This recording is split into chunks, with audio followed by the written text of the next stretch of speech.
Extrinsic motivation is so prevalent in our lives. I mean, think about it. From the time that we're going to school, told that we have to get good grades, to like thinking about taking on a running event where you have to get a certain time or you have to think about a certain distance, and your worth, your value, how good you do is based off of this number. And so one of the things that extrinsic motivation tends to be is a very objective numerical basis for motivation. And so it's this very outside in approach where the outside, the number, the external environment is influencing our internal environment.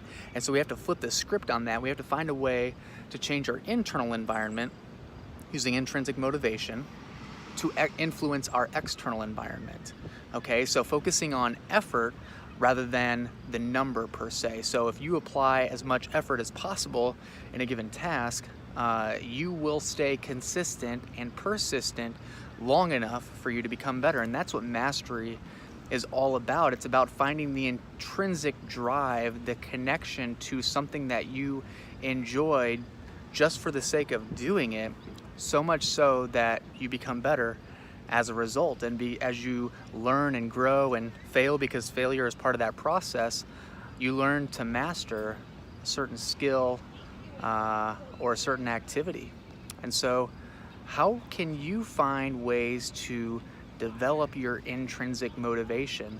Well, there's a couple of ways. Mindfulness, which we're going to talk about the next couple weeks, but also shifting perspective. How can you shift perspective so you connect with an idea or an activity so that it has intrinsic value, not extrinsic, not numerical value per se, but a very intangible, relative and subjective value point where it just means something to you, to the point where you're more willing to stick it through.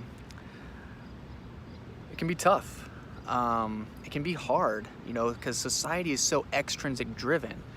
But nonetheless, we have to find a way to make things meaningful, whether it's finding a way to improve our health, whether it's finding a new job, whether it's going after something that we've set a goal to do. There can be intrinsic and extrinsic goals. We have to find a way to make things internal. We have to find a way to find the connection, because it is through that connection, that relationship that we develop with a certain action, a certain activity, a certain attitude, or even belief, we attach ourselves to it in a very sustainable way. And it is through that sustainability where we learn, grow, develop, and even fail, like I said before. So find a way to shift perspective, flip the script on yourself, so you're not letting your external environment so much influence your internal environment, but rather you're using your internal environment to influence your external environment. Hope you have a great rest of your week, and I'll see you soon.